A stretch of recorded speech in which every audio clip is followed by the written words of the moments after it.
vamos para a palavra, então. Você que tem Bíblia, abra ela comigo no livro de Salmos, capítulo 1.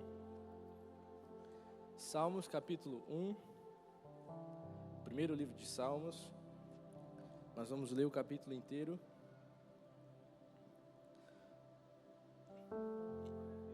Se você não tiver Bíblia, a gente tem aqui a nossa projeção também. E a gente acompanha todos juntos. Amém? Todos acharam? Salmos, capítulo 1. Vamos ler juntos. Bem-aventurado ou feliz aquele que não anda segundo o conselho dos ímpios, não se detém no caminho dos pecadores e nem se assenta na companhia dos zombadores. Ao contrário, a sua satisfação está na lei do Senhor, e na sua lei medita dia e noite. É como árvore plantada junto a ribeiros, dá fruto no tempo certo, e as suas folhas não murcham. Tudo que ele faz prospera. Não é o caso dos ímpios, são como palha que o vento leva. Por isso, os ímpios não resistirão no julgamento, nem os pecadores na comunidade dos justos. Porque o Senhor conhece o caminho dos justos, mas o caminho dos ímpios leva à destruição. Amém? Deus, nós te agradecemos, Senhor, por essa oportunidade, por essa manhã aqui na Tua presença. E nesse momento, Senhor, eu te peço que o Senhor me use mais uma vez como instrumento nas Tuas mãos para entregar à igreja a Tua palavra, Senhor. A palavra é Tua, o direcionamento é Teu e nós somos apenas mensageiros carregando uma mensagem, Senhor. Que a Tua mensagem entre em nossos corações e que possamos sair daqui transformados pela Tua palavra. É a nossa oração, Deus, em nome de Jesus. Amém. Amém, irmãos? Quantos aqui já conheciam esse salmo, salmo número 1? Acho que a maioria de nós, né? Um salmo muito conhecido. E quando nós lemos o livro de Salmos, especificamente todo o livro, os 150 capítulos de Salmos, dentro do livro você vai encontrar diversos tipos de literatura, até porque existiram diversos autores do livro de Salmos.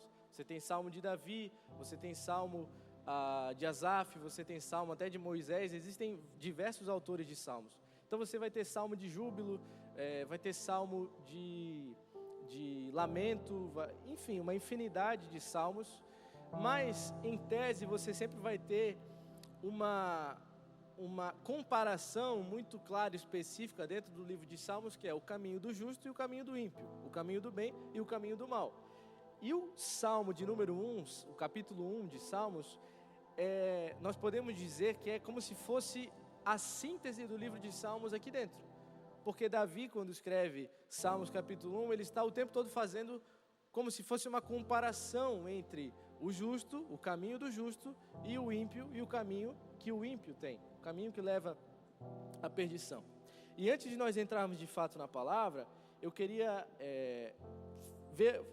compartilhar algumas coisas com você. A primeira coisa é que o texto, dependendo da versão, ele vai falar bem-aventurado ou ele vai falar feliz. Se você for buscar a raiz da palavra dentro do hebraico, é como se fosse feliz, muito alegre o homem que não anda segundo o conselho dos ímpios. E a primeira coisa que eu queria falar para você nessa manhã é que você deve ser feliz.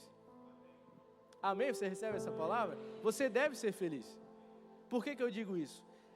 Infelizmente, dentro da igreja, criou-se um estereótipo de que o crente tem que estar toda a vida triste. A vida do crente é uma tristeza. Tu vai falar com o crente, tá tudo bem, irmão? Tá difícil. E parece que todo crente é triste, todo crente é fadado à tristeza eterna, a viver triste aqui nessa terra. E Deus fez você para você ser feliz, sabe por quê? Nós temos o maior motivo de alegria que possa existir na vida de um homem e de uma mulher. Nós somos salvos em Cristo Jesus. Você é salvo em Cristo Jesus? Então você deve ser o homem e a mulher mais feliz da face da terra, meu irmão. Porque você é salvo em Jesus. Só que eu lembro de uma época que isso ficou tão sério, que criou-se até uma coisa de que na igreja você não podia dar risada. Na igreja tinha que ficar assim, aleluia.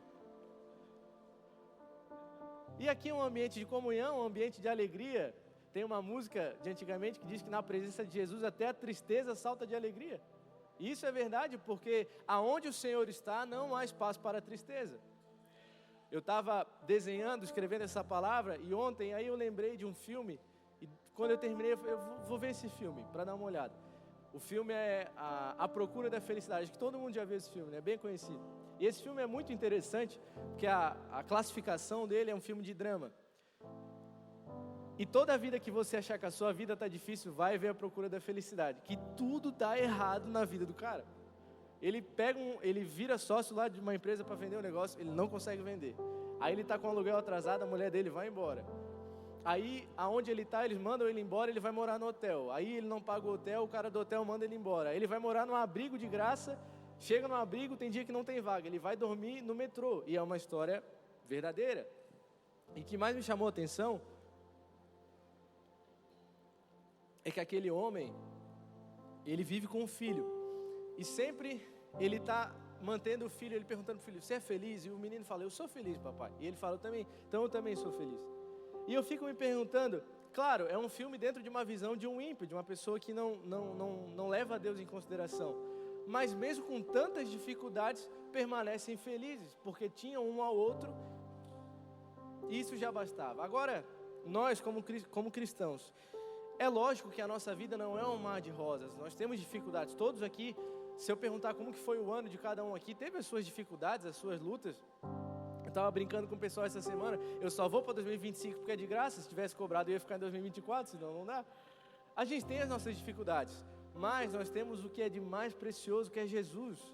Então, mesmo que a circunstância, mesmo que tudo que está ao meu redor está desmoronando, eu continuo feliz, eu continuo alegre, porque eu tenho Jesus no meu coração. Sabe, eu não sei se você já teve a oportunidade de ver vídeos de missionários chegando em vilarejos muito pobres, muito difíceis. Aí começa o culto, aquelas crianças, aquelas pessoas estão com uma alegria, meu Deus, é a coisa mais incrível do mundo, porque receberam uma Bíblia, receberam a palavra, receberam Jesus. E que isso sirva como um aprendizado para nós. Nós temos tudo que nós precisamos, que é Jesus. E isso é o nosso maior motivo de alegria. Amém? Deixa eu perguntar, você é feliz? Amém? Não precisa mentir, porque eu estou perguntando. Se você não é feliz, hoje é uma manhã para você sair daqui com toda a felicidade do mundo dentro do seu coração. Amém? Tem um escritor americano chamado John Piper, que ele diz que o problema não é a busca da felicidade, mas o júbilo com um prazer terreno, carnal e passageiro. Então o problema não é você buscar ser feliz. O problema é você achar que o dinheiro vai te fazer feliz. O problema não é você querer ser feliz, o problema é você achar que você tem uma garagem com 10 carros vai te fazer ser a pessoa mais feliz do mundo. Se fosse assim, Balneário não teria índices altíssimos de depressão, de pessoas que têm tudo que você imagina, mas a pessoa não é feliz. Eu trabalhava uma época numa vidraçaria e a gente sempre ia em casa de gente chique, riquíssima, muito dinheiro. E a gente estava lá fazendo serviço, passava às vezes um dia dentro da casa da pessoa, e uma coisa que eu sempre achei curioso, quanto mais dinheiro, quanto mais riqueza, quanto mais poder, mais carentes as pessoas são. Você começa a conversar com as pessoas, elas começam a abrir o coração e elas começam a falar que a vida, muitas vezes, e eu conheço pessoas assim, a família não quer nem saber da pessoa, todo mundo brigado, a pessoa passa Natal, virada de ano, num apartamento, uma cobertura de frente para a praia sozinha, porque a família não quer nem saber, só quer o dinheiro da pessoa. E vive triste, sabe por quê? Todo ser humano possui um vazio dentro de si que só é preenchido por Jesus Cristo. Então o grande problema, como disse John Piper, não é você buscar a felicidade, mas é você achar que a felicidade está em coisas terrenas, coisas carnais. Olha só, a felicidade não está na sua esposa e no seu esposo. A felicidade não está na sua tão sonhada casa própria, apesar de que ela pode sim te trazer muita felicidade. É bíblico, buscai primeiro o reino dos céus e as demais coisas vos serão acrescentadas. Mas primeiramente eu preciso do quê? De Deus, preciso de Jesus. E as demais coisas serão acrescentadas, inclusive a felicidade. Então talvez você ainda não conseguiu romper essa barreira de ser feliz, porque talvez você só está trocando as prioridades. É lógico que a sua esposa, seu esposo vai te fazer muito feliz, mas se a sua felicidade estiver ancorada nessa pessoa, só nessa pessoa e mais nada, você vai se frustrar em algum momento. É a mesma coisa, às vezes, a pessoa que confia e coloca a vida dela na vida do pastor, e meu Deus, é o meu pastor, o meu pastor é tudo para mim. Aí o pastor cai e a pessoa se acaba na vida, porque a confiança não estava em Deus, estava no pastor, estava numa pessoa. E a nossa confiança precisa estar em Deus o tempo todo. Amém? Faz sentido isso para você? Então vamos para a palavra. Eu gostaria de pedir que, se você tem Bíblia, deixe a sua Bíblia aberta, porque nós vamos ler versículo por versículo e trabalhar essa palavra versículo por versículo. O versículo 1 diz assim: felizes são aqueles que não se deixam levar pelos conselhos dos maus, que não andam no caminho dos ímpios e que não se assentam na roda dos zombadores, dos escarnecedores. E o que eu quero chamar a sua atenção é que Davi começa o salmo especificando a felicidade do homem, primeiramente através daquilo que ele não faz. Feliz é o homem que não anda segundo o conselho dos ímpios. E existe uma progressão dentro do que o homem não faz, porque ele começa falando: feliz é o homem que não anda, feliz é o homem que não se detém no caminho dos pecadores, e feliz é o homem que não se assenta. Perceba, existe uma progressão. Primeiro ele não anda, depois ele não para, e depois ele não se assenta. É uma progressão de nível de pecado, se é que eu posso dizer assim. E depois existe mais uma progressão, porque ele começa falando: ele não anda com os ímpios, ele não para no caminho dos pecadores, e ele não se assenta na roda dos escarnecedores. Perceba que o grau vai subindo. E por fim ainda tem mais uma progressão: ele não anda segundo o conselho, ele não para no caminho, e ele não se assenta na roda, na mesa. Então, o homem feliz, ele não anda no caminho, segundo o conselho dos ímpios, ele não para no caminho dos pecadores, e ele não se assenta na roda dos escarnecedores. E quando você para pensar sobre o que é não andar segundo o conselho dos ímpios, às vezes a gente acha que o ímpio é aquela pessoa cheia de pecado, aquela pessoa zombadora, mas muitas vezes não. O ímpio pode ser um grande homem respeitado na sociedade, um grande cirurgião, um grande advogado, um grande cidadão, mas que não leva Deus em consideração nas suas atitudes. Esse é o ímpio, é um descrente. E muitos de nós conhecemos várias pessoas assim que você olha e fala: cara, esse cara daria um baita crente, né? Mas não leva Deus em consideração. E o que é o que é a visão de mundo do ímpio? É a visão de mundo global que nós temos hoje. E se você não prestar atenção, sem querer você está se deixando levar por essa visão. Quer um exemplo disso? Hoje o mundo colocou dentro da nossa cabeça muitas vezes, e hoje é o momento para você, se você está com isso na cabeça, tirar isso da sua cabeça, que filho é só problema. Isso é uma visão de mundo de ímpio. Vai conversar, a minha esposa está grávida, né? Em março vai nascer o nosso bebê. Qualquer pessoa que seja de fora, né? Uma pessoa, às vezes até dentro da igreja, infelizmente, vai conversar, aí sexta-feira eu fiz 24 anos, fiz aniversário. Quando eu falo que eu tenho 24 anos, eu estou casado há 2 anos, eu vou ser pai, a pessoa fala: meu Deus, acabou com a tua vida. Um bom conselho, né? Acabou com a tua vida, esquece. Não vai dormir mais, tua esposa vai se acabar, teu casamento, esquece. Agora, misericórdia, realmente. Agora, imagina se eu começo a pensar dessa forma. E infelizmente dentro da igreja existem pessoas que pensam assim. Já ouvi muitas pessoas: meu Deus, quer ter filho agora? Não faz isso, vai acabar com a tua vida, vai acabar com o teu casamento. Agora que é hora de aproveitar teu casamento. O que o Senhor disse como ordem para o homem? Crescer e multiplicar.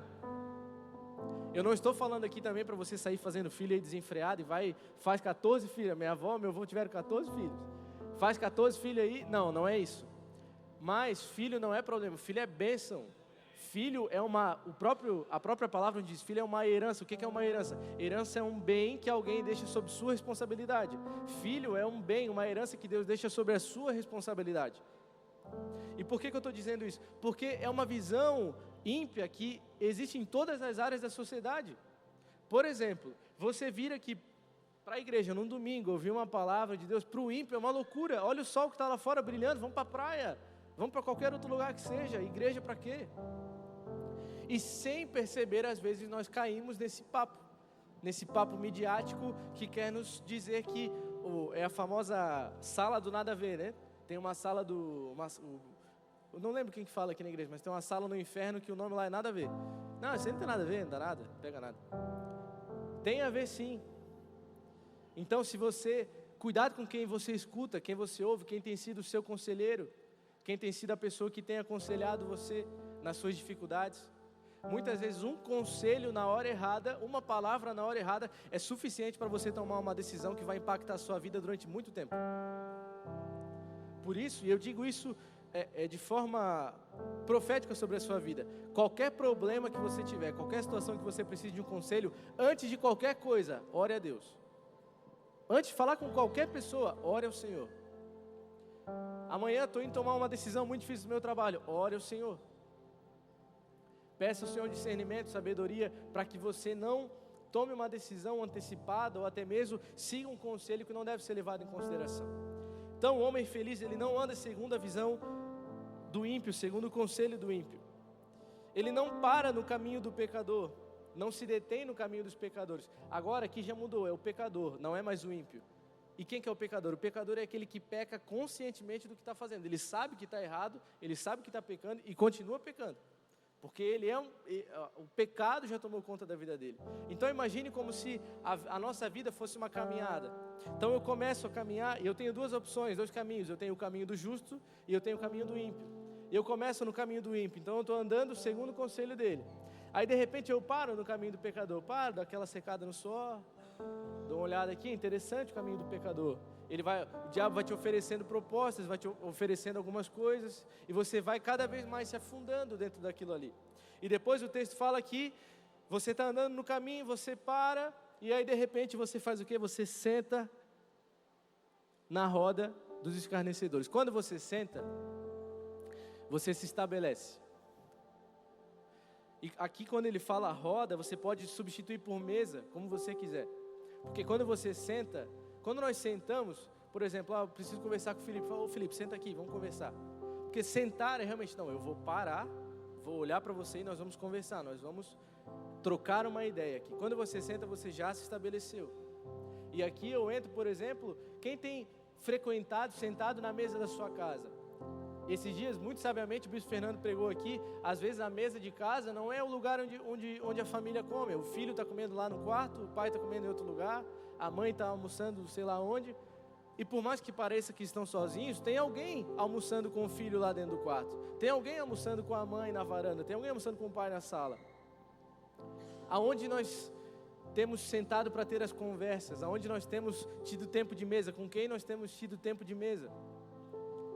E eu não estou falando aqui que você não pode viver junto com outras pessoas, você não pode ter relacionamento com outras pessoas. Não, muito pelo contrário, você deve ter sim. Só que existem assuntos e existem momentos que não são feitos para você compartilhar com certas pessoas. Dentro da minha casa, poucas pessoas entram, pessoas que eu conheço, pessoas que eu entendo que são importantes, porque a minha casa é o refúgio da minha família. Cada pessoa que entra na minha casa, de certa forma, é uma legalidade que eu estou dando para aquilo. Então, a não ser que seja algo orado, algo pensado, tome muito cuidado com isso, com quem você ouve, com quem você senta perto, com quem você tem relacionamento. Amém? Amém, gente? Glória a Deus. Isso é o versículo 1, que é a felicidade do homem através daquilo que ele não faz. Agora nós vamos para o versículo 2. Que é a felicidade do homem agora através daquilo que eu faço, através daquilo que eu começo a fazer. Pratique a felicidade. Vamos lá, o versículo 2. Antes, a sua satisfação está na lei do Senhor, e nessa lei medita dia e de noite. A sua satisfação está em quê? Na lei do Senhor. O que é a lei do Senhor? Palavra. Então quer dizer que eu preciso ficar 24 horas lendo a Bíblia, né? Vou chegar no meu trabalho amanhã, vou ficar com a Bíblia, não vou fazer meu trabalho, não. Foi o conselho do pastor, medita dia e noite. Não, não é isso. Até porque a palavra meditar, ela é muito diferente de ler. Eu posso ler a Bíblia inteira, de Gênesis a Apocalipse, e não entender nada, porque eu só li. Eu não meditei naquilo, eu não parei para pensar naquilo. Por isso que quando você vai ler a Bíblia, no seu momento devocional, por exemplo, você não pode simplesmente ler, como se fosse um desafio. Eu faço aquele plano bíblico de leitura todo dia, né? E realmente tem dias que a coisa está tão corrida que tu só quer ler para clicar ali no negocinho para não ficar devendo o dia. Aí não, tá pago hoje, pronto, já li. Só que, de fato, eu não parei para meditar, pensar o que aquele texto estava falando. Quando a palavra fala em meditar, é eu ler a palavra. Ontem eu ouvi alguém falando sobre isso, uma pregação, achei muito interessante. É como o boi faz. Você vai ver o boi, ele vai comendo capim, vai comendo, de repente ele para. E aí quando ele para, o que ele pega? Ele vai e começa a ruminar, ele fica comendo aquilo tudo de novo. A palavra do Senhor é mais ou menos isso, você lê, aí depois você começa a pensar naquilo e vai meditando naquilo novamente. E ali o Senhor vai te trazendo revelações, o Senhor vai te mostrando coisas. É por isso que você pode ler o mesmo texto, a mesma passagem várias e várias vezes e terá várias interpretações diferentes. Porque o que é essa interpretação? É a revelação do Espírito para você sobre aquele texto, sobre aquele tema. Nós precisamos entender que uma Bíblia parada no Salmo 91 não adianta de nada. Não adianta. Não vai te proteger, a Bíblia lá aberta no Salmo 91, não vai te proteger. Agora, se você ler o Salmo 91, meditar no Salmo 91, pode ter certeza que vai fazer muito mais efeito. Gente, a Bíblia é o nosso manual de vida. E eu faço uma pergunta para você, uma pergunta retórica, não precisa me responder. Se a partir de hoje, baixa uma lei, governo mundial aí, Bíblia está proibida, aplicativo excluído, não pode mais, vamos confiscar todas as Bíblias. Qual seria a nossa reação? Será que a gente ficaria perdido ou será que a gente fica, meu Deus, é menos uma coisa para eu ler, né? Para ocupar meu tempo. A Bíblia é o nosso manual de vida, a palavra do Senhor, a nossa satisfação precisa estar na palavra do Senhor. Olha só, Salmos 119, versículo 9. Como pode o jovem manter puro o seu caminho, vivendo de acordo com a tua palavra? Eu te busco de todo o coração e não permitas que eu me desvie dos teus mandamentos. O versículo 11. Guardei no coração a tua palavra para não pecar contra ti. A palavra estava guardada onde? Tem momentos que Deus quer te usar que não vai dar tempo de você pegar a Bíblia. Deixa eu pegar uma passagem aqui para ver o que. Tem momentos que Deus vai te usar que a palavra tem que estar aqui, ó. E eu não estou falando que você precisa decorar o texto. Eu também tenho muita dificuldade. Às vezes eu vejo o Bispo Fernando, ele pega e fala quase que um capítulo inteiro. Eu falo, como é que o cara consegue fazer isso? Eu não consigo decorar. Mas se você meditar na palavra e entender, você vai saber explicar aquilo com as suas palavras.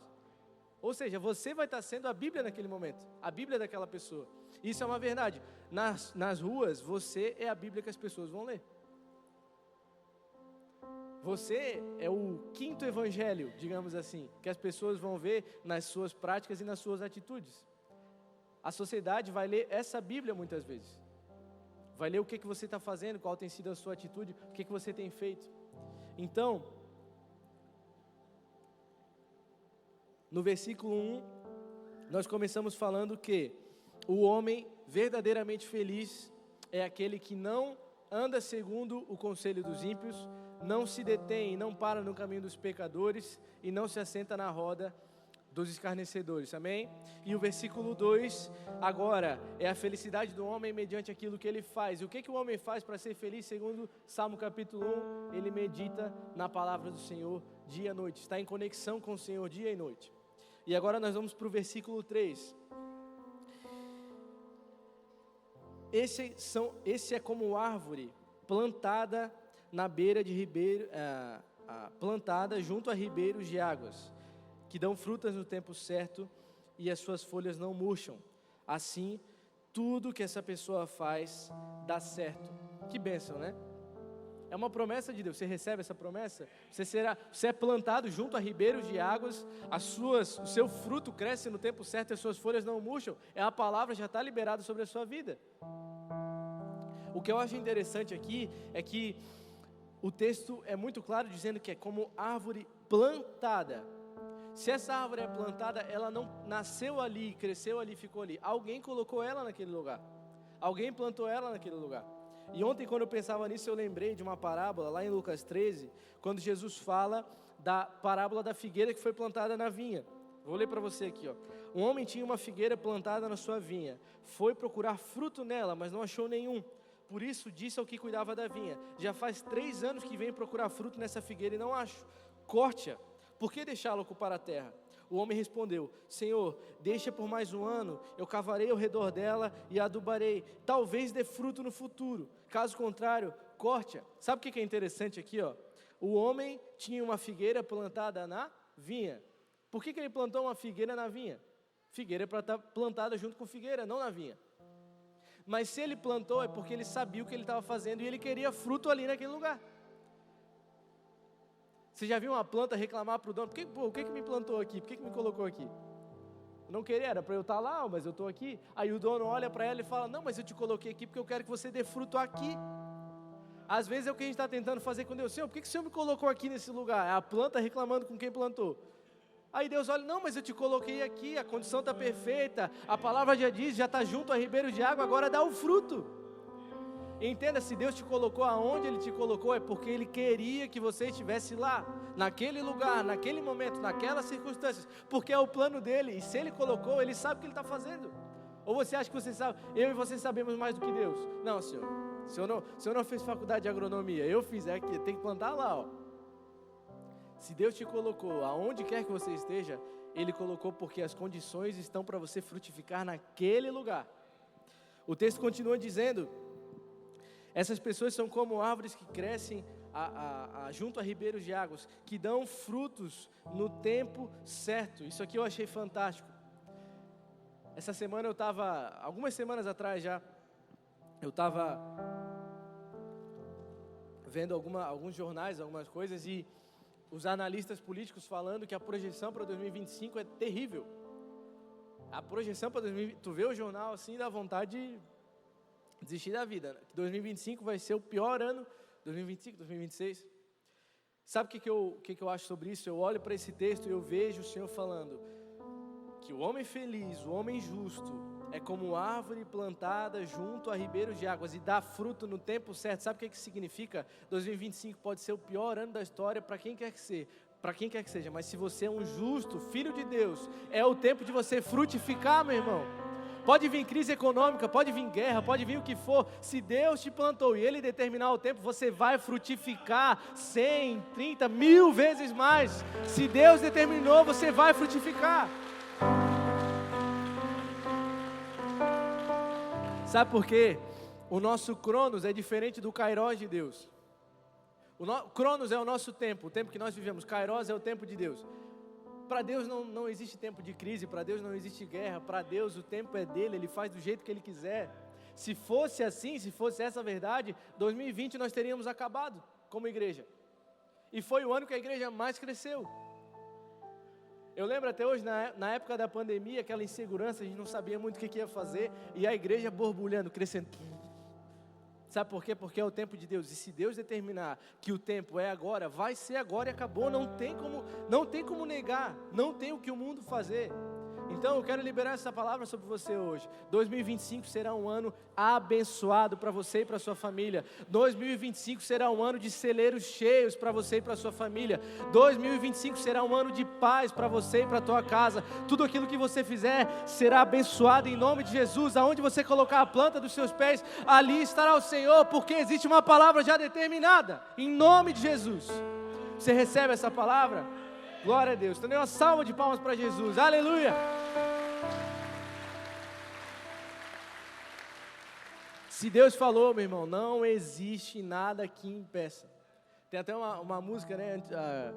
Que tom que tá aí? Dá a tônica aí para mim. Quando Deus quer fazer, ninguém pode parar. Essa é bem das antigas, né? E é isso, quando Deus quer fazer, ninguém pode parar, meu irmão. Crise, guerra, Lauriette, é isso aí mesmo. O texto continua no versículo 3. As suas frutas acontecem no tempo certo e as suas folhas não murcham. Isso aqui é muito interessante, sabe por quê? Apesar da árvore estar plantada junto a ribeiros de água, ela continua sofrendo com tempestades da vida que são normais. Ou vai dizer que você nunca viu, por exemplo, quando dá aquela tempestade, as árvores balançando, né? Mexendo, fazendo tudo aquilo, ou num sol castigante. Mas a palavra é muito clara, as árvores, as suas folhas não murcham. O que isso significa? Isso significa constância no Senhor. Às vezes a gente fala, libera uma palavra como essa para 2025, não, que teu ano vai ser uma bênção, e vai mesmo, e a gente às vezes se engana achando que não, então eu não vou ter problema nenhum em 2025, vai ser tudo bem. vai ter, vão vir problemas, vão vir situações, mas as suas folhas não murcharão, é a palavra. O que é a folha não murchar? Está calor, o sol está pegando aqui, mas o Senhor continua regando e a folha continua crescendo. Ou não, está uma tempestade terrível, chuva, frio, mas o Senhor continua aquecendo, o Senhor continua trazendo aquilo que precisa para essa folha continuar. 2024 foi um ano muito difícil, onde muitas tempestades, muitas coisas aconteceram, mas o Senhor nos conduziu, nos trouxe até aqui. Quantos aqui foram conduzidos e abençoados pelo Senhor durante esse ano? Quantos podem testemunhar? 2024 o Senhor abençoou e dirigiu a minha vida. Muitos aqui. Isso é favor de Deus. Isso é bênção de Deus sobre a nossa vida. Olha só o que diz Isaías 40 e o versículo 30. Até os jovens se cansam e ficam exaustos, e os moços certamente tropeçam. Agora, mas aqueles que esperam no Senhor renovam as suas forças, voam alto como águias, correm e não ficam exaustos, andam e não se cansam. Aleluia! É Bíblia, é promessa do Senhor. Vão voar alto como águias, correrão e não se cansarão, não ficarão exaustos. É a palavra do Senhor, é a promessa do Senhor sobre nós. E por fim, no versículo 3, ele continua terminando. Assim, tudo que ele faz dá certo. Já conheceu alguém assim? Eu tenho uma pessoa na minha família, eu acho incrível. Tudo que ela faz dá certo. Uma época, alguns anos atrás, ela resolveu que ela ia ser manicure. Ela tinha cliente de segunda a segunda, não parava. O tempo todo tinha cliente. Aí depois ela começou a vender perfume. Ela vendia perfume assim de, meu Deus. Aí depois ela começou a vender vela aromática, essas velas assim.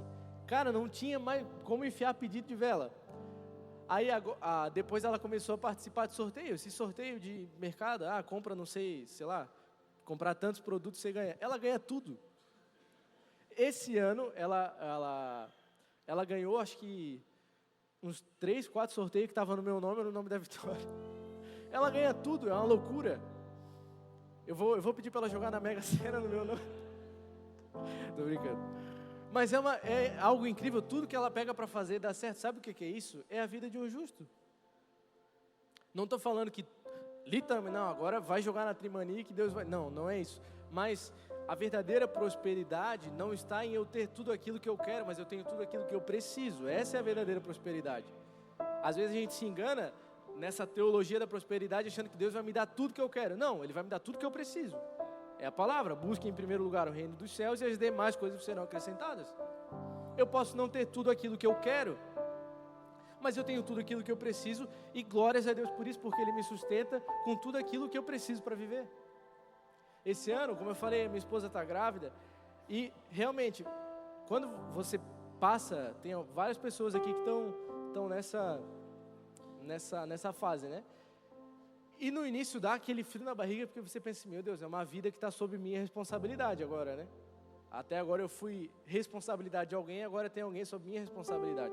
Mas eu posso compartilhar para você, assim, de tudo que a gente já fez, do quartinho do bebê, as roupas, eu coloquei dinheiro em 15% das coisas.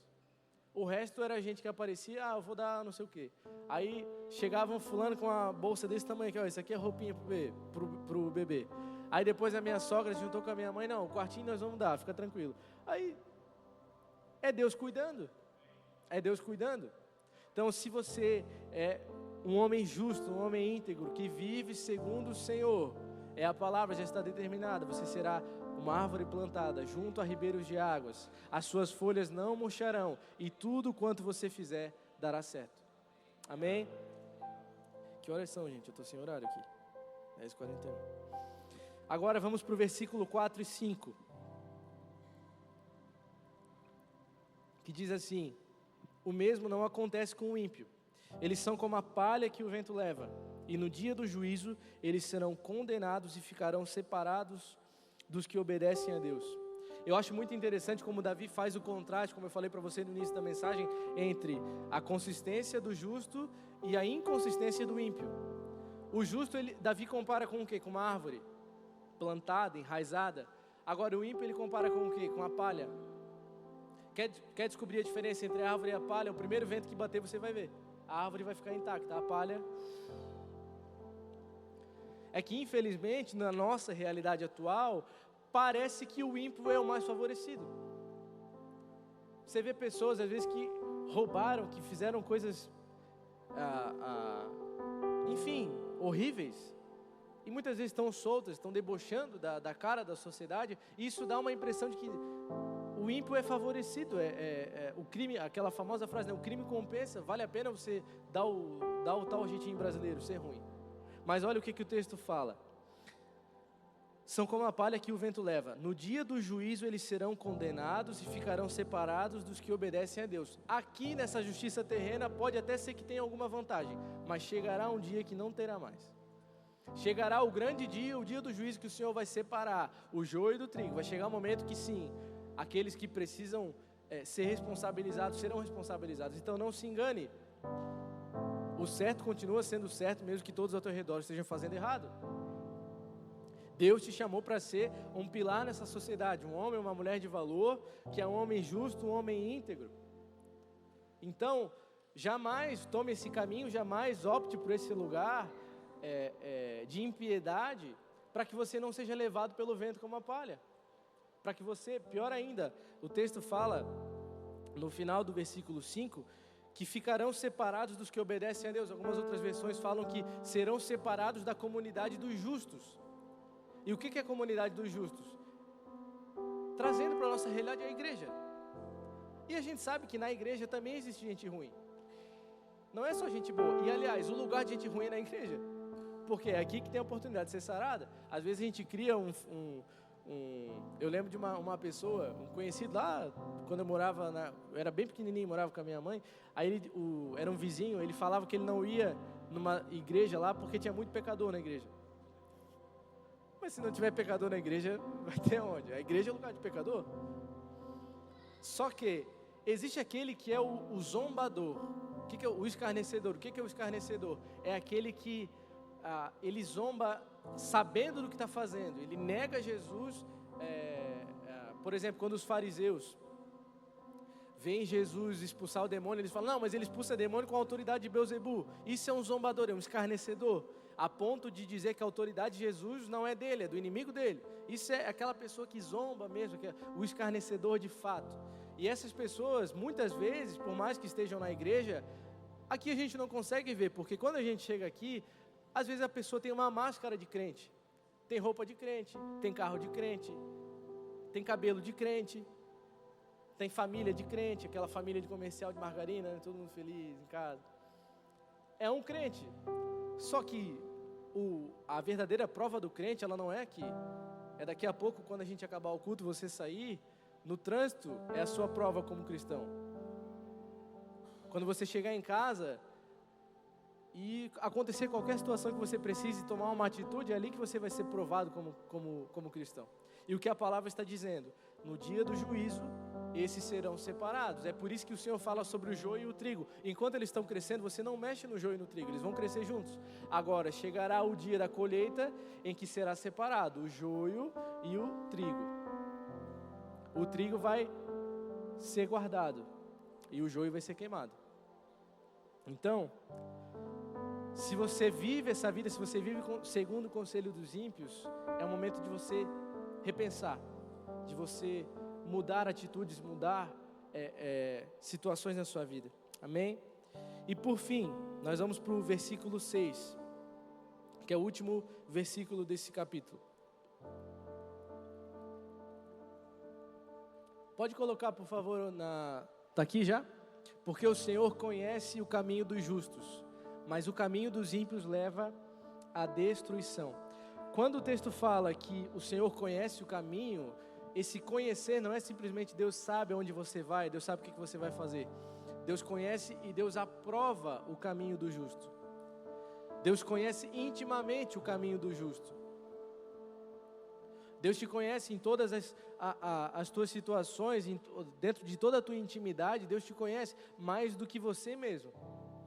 O Senhor conhece o caminho dos justos. E o que é o caminho dos justos? É todo o texto que nós lemos. O homem que não anda segundo o conselho dos ímpios, o homem que tem a sua satisfação na lei do Senhor, o homem que vive uma vida reta diante do Senhor, o Senhor aprova o caminho do justo. E isso é para você, o Senhor aprova o seu caminho. Se você está vivendo uma vida de retidão, o Senhor te conhece e o Senhor aprova o seu caminho. O Senhor prepara o caminho para você passar. Agora, o caminho do ímpio leva à destruição. E o que é a destruição maior, senão a morte eterna? Senão viver uma eternidade sem Jesus.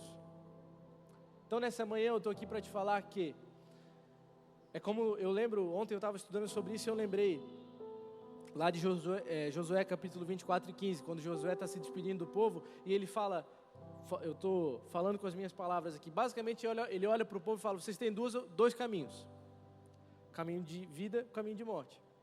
Ou vocês seguem os deuses que os antepassados de vocês seguiam, ou vocês seguem os deuses que agora estão, os povos vizinhos aqui estão seguindo, mas eu e a minha casa serviremos o Senhor.